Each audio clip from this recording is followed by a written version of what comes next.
Alright, what is going on, guys? It is your boy TKD123 here, back again here on PlayStation Source, and we're going to rank Metal Gear Solid. Now, if you guys were not on the channel for a while for this past year, since January, probably until like midway of June, I think, or something like that, or like July, we streamed 7 of the main core line Metal Gear Solid games, involving Metal Gear Solid 1, Metal Gear Solid 2, Metal Gear Solid 3, Metal Gear Solid 4, Metal Gear Solid Peace Walker, Metal Gear Solid 5 Ground Zeroes, and of course Metal Gear Solid 5. So this is going to leave out Metal Gear Rising: Revengeance, which I am playing eventually for Joyclick's Long Play Club, but just haven't gotten around to it yet. And we are not ranking Metal Gear Survive, which, you know, I feel like a lot of people don't rank that, so I guess that's fine right there. But if you want to check out all of my stream series on these, they are on the playlist, they are on the channel, you can check them out, my full-time streaming these games. Besides Peace Walker I played on Vita, but everything else is streamed up on the channel right now for you to enjoy. And if you want my like full in-depth thoughts about each game, those live on Joyclick's Long Play Club with the Metal Gear Solid franchise. We did like multiple episodes of each game. We went week by week, and so it's a very, very good source to really get my full thoughts about each game from week to week as I played it as a whole, right? So before we get all that out of the way, before we get the ranking started, if you enjoyed the content, leave a like on the video, as well as stay subscribed to PlayStation Source to keep up with the latest and greatest in PlayStation. Now let's get into this ranking here. Okay, 7 games. Let's start with number 7. Let's start with the bottom here, okay? This is going to be extremely unpopular. I understand that. I get it. I think a lot of it is nostalgia, to be honest with you. You know what I'm saying? But you know what? I respect everyone's Metal Gear Solid rankings. It's cool. I'm gonna break a lot of hearts right now, and I'm gonna be the, you know, unpopular opinion right now. Metal Gear Solid 3 Snake Eater is indeed the worst Metal Gear Solid game, okay? Pretty much for me, right? If you have the Snake Eater song, the ladder scene, and the end fight with the boss, those are pretty much the highlights in the game overall. Like, I just did not like Metal Gear Solid 3. It did not work for me in 2021. I thought that they added a bunch of different mechanics that were so out there that like they just did not work with the main game. I felt that this, you know, boss character, Big Boss himself, really was not working for me. I did not like his personality. I didn't think he was cool at all. Like, I thought he was just weird lines, just weird decisions. And the gallery of villains, pretty much the Fury is like my favorite boss in that game, and that's pretty much it. You know what I'm saying? Like, overall, it's just not a good Metal Gear Solid game, man. I don't know what to tell you. I know a lot of people love this game. I know a lot of people hold it very, very highly in their hearts. I would argue that a lot of it is indeed the, you know, sweet drug of nostalgia, I believe, you know what I'm saying? But beyond that, Metal Gear Solid 3, it is what it is. It did kick off, you know, a really good set of games with Peace Walker, Ground Zeroes, and MGS5, but it's chilling at the bottom, and, you know, it is what it is. It is what it is. Next up here, though, at number 6, Metal Gear Solid 5 Ground Zeroes. Now, pretty much from here on out, right? Like, pretty much from number 6 and up are really, really good Metal Gear Solid games. But Ground Zeroes, I feel overall, is the worst of the really good ones. And really, it's not even its fault that it's the worst. Like, it's just because, you know, it's just a very small package. It's a small experience. It's essentially one mission. It's the prologue to MGS5. So I almost didn't really want to put it on the ranking, just because I feel like you need to play Ground Zeroes before MGS5. So, you know, like it's I feel more closely to MGS5 than standing on its own, but I do think the actual mission is really cool. I love that it's just, you know, a very traditional, like, hey, here's an area.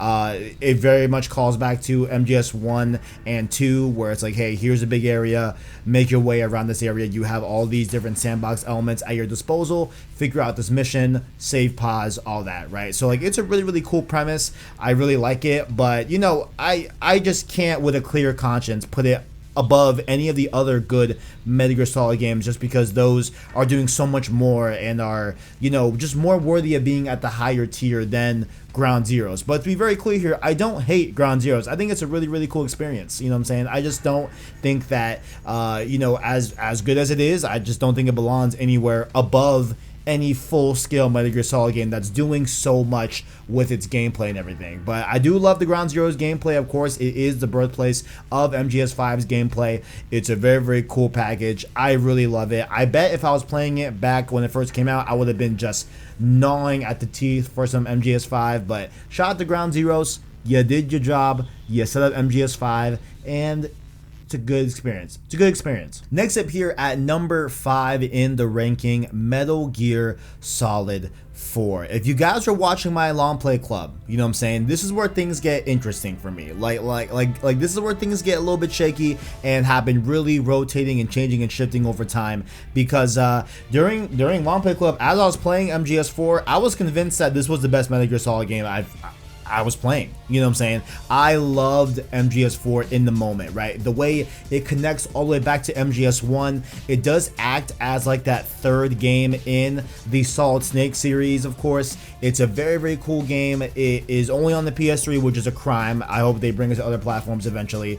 But I really love its gameplay. I love its choices that it's made overall. There are some things that I didn't think worked out that well or that prominent, right? Maybe that was just my playthrough, but I didn't find the weapon customization that useful, and different ways that you can, you know, just buy different weapons and all that in that marketplace. I didn't really love that part of it, but there are some really cool story moments with Meryl, really cool stuff with, you know, just the overall premise and just how it ties to MGS1 in a lot of ways is super, super cool. Also seeing Solid Snake, our boy Solid Snake, in this old state of him being, you know, just older. It's just a really, really cool premise, and it's great. I really like MGS4, but I think putting it right here near the middle of the pack is the way to go and everything. I do love MGS4. It does have problems. It's not perfect. Its frame rate is fucking wild, you know what I'm saying? And like, it's not a stable game whatsoever in terms of frame rate and just gameplay as a whole. But man, like, if they were ever to bring this to a modern platform,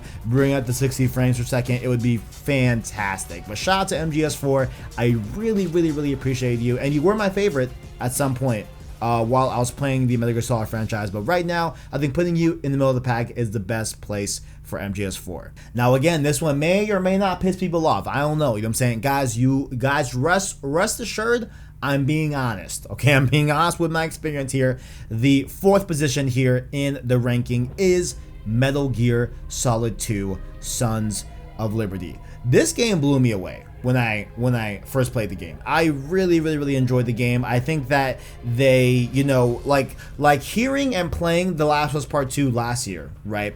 And then hearing that, oh, it's the Metal Gear Solid 2 to Last of Us, right? Like, what does that actually mean? Seeing it actually play out in MGS2, I think is such a bold decision, and I really, really liked it. It really worked for me. I know a lot of people it didn't work for them, and that's just, I think, just a matter of just preference at the end of the day. But I really liked what they did with MGS2, where you're playing as Raiden. I think Raiden is such a cool character, and then also being able to experience Solid Snake, right? Like, you love Solid Snake in MGS1, and then having him as this kind of like mentor figure in MGS2 as you're playing as Raiden, I think is a really cool way to, you know, learn more about Solid Snake from a different perspective and from a different point of view, right? So I love that. I love this whole premise of course, the overall like encompassing kind of like threads and things from MGS2 involving that ending, right? Where it really turns its whole narrative on its head, and it really just throws you for a loop in that game.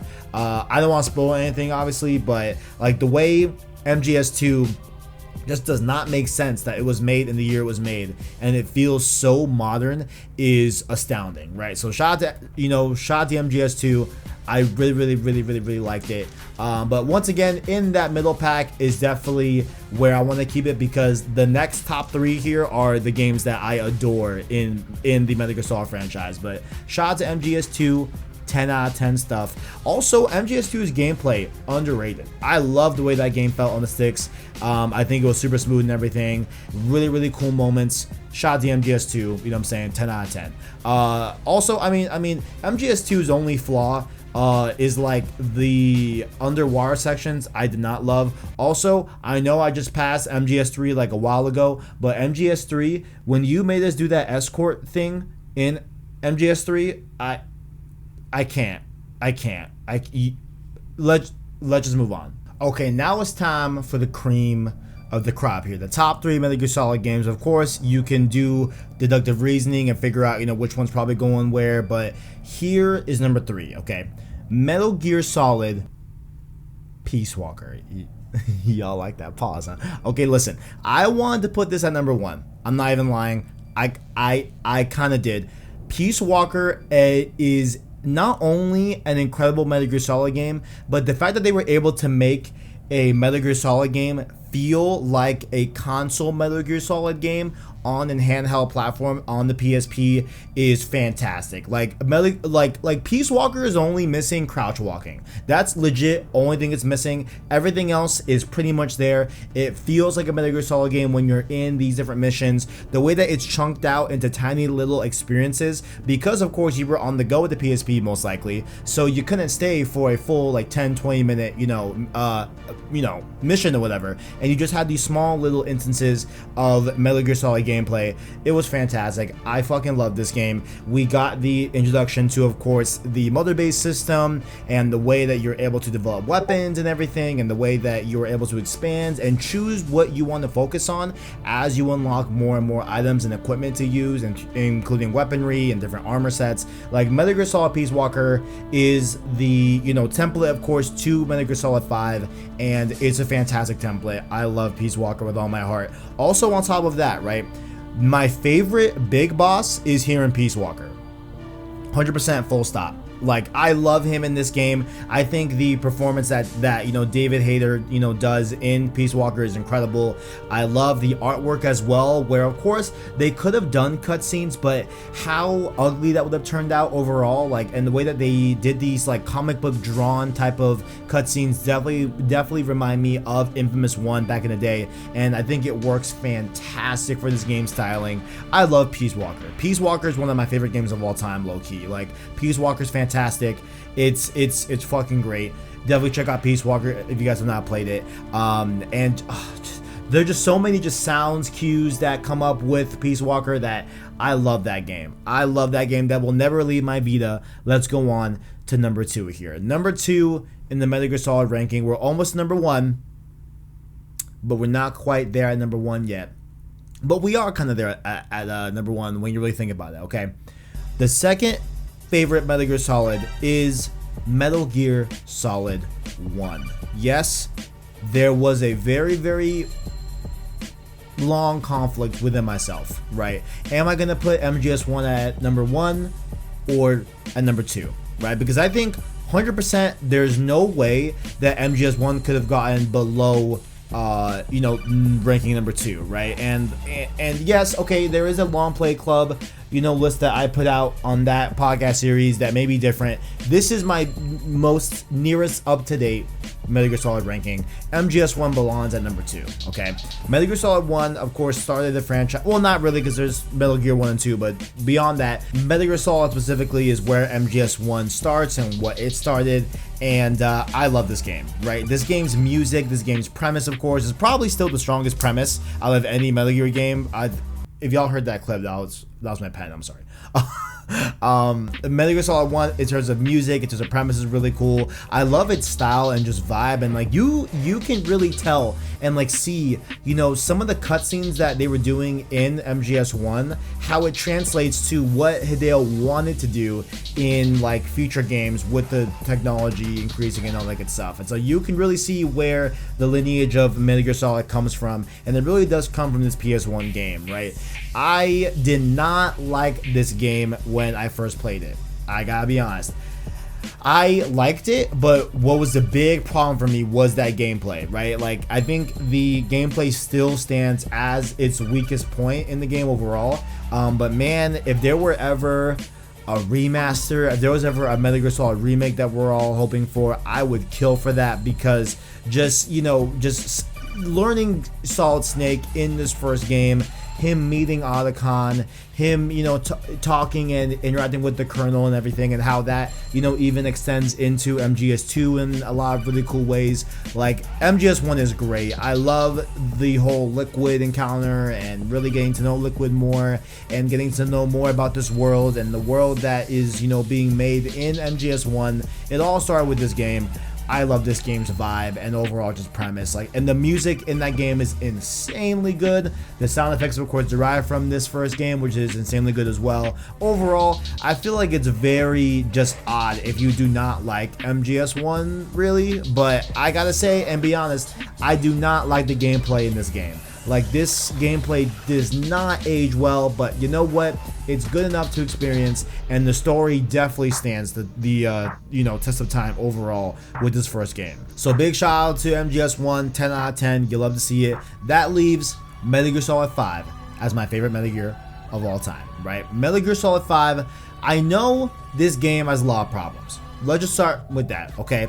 The game's unfinished, okay? The Konami and Kojima beef, I understand that. Now, would it have been a lot better, you know, if Kojima was able to do what he wanted to do?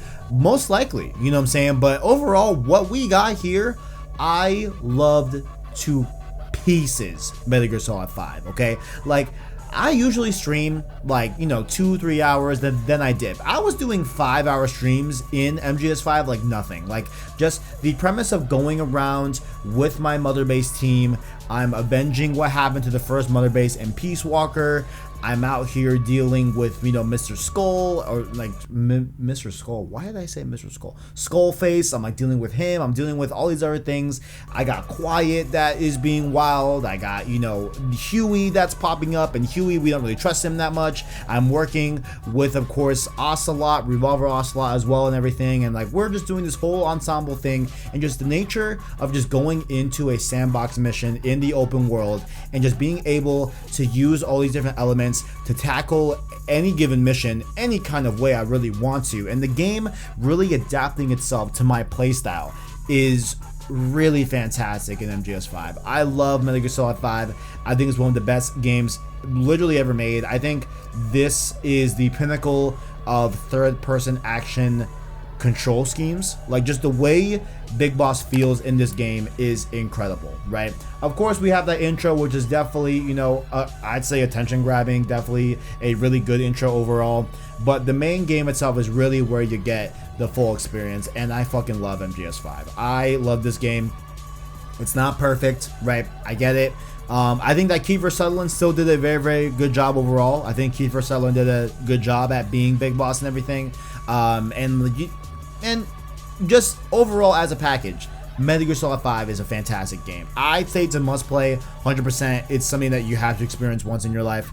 And that twist with the true ending is insane as well. You know what I'm saying? And like, in spite of, you know, all the stuff with Battle Gear and things not being finished, we have chapter 3 called Peace. We have, you know, chapter 51 as well that was never finished. King of the Flies, I think it was called, or something like that. Overall, Metal Gear Solid 5 is fantastic. And I think as a whole, like, it may not have the best story like we have in like MGS1 or like MGS2 or Peace Walker or MGS4, I'd say even. But above all else, it's gameplay and its whole just loop of being Big Boss. And the whole game literally, in honestly in a way, is really about you being Big Boss, you know what I'm saying? Is fantastic. I love Metal Gear Solid 5 to pieces. And yeah, that's my ranking. So from the bottom to top here, real quick, we got MGS3, I'm sorry. We have MGS5 Ground Zeroes. We have MGS4. We have MGS2, I'm sorry. We have MGS Peace Walker, Metal Gear Solid 1, and of course, Metal Gear Solid 5 to take the top of my ranking. So that is about it, guys. Down below, let me know your thoughts. What are your rankings for Metal Gear Solid? Feel free to slander me if you want. Go ahead. Feel free to do your worst in the comment section. Just don't be insulting. You know what I'm saying? You can critique my ranking, that's fine, but just don't insult me, okay? Come on, man. I'm just chilling, you know what I'm saying? I just play these games, and this is my honest opinion, okay? But I hope you guys enjoyed my honest opinion on Metal Gear Solid as a franchise. If you all enjoyed, make sure to leave a like on the video, as well as hit subscribe to PlayStation Source to keep up with the latest and greatest in PlayStation. Down below, find links to our Discord, our Twitter, and Anchor link. That way you can listen to our long-form content and podcast format. Those, of course, being Save Slot Podcast every single Sunday at 10 a.m. Pacific time. Technically Mountain Time, but when out, you know, we're aligned with Pacific time. Whatever. It doesn't matter. Okay? It doesn't matter, alright? Leave a like if you enjoyed it, guys. Stay subscribed to PlayStation Source to keep up with the latest and greatest in PlayStation. Thank you all for watching, and as always, greatness awaits.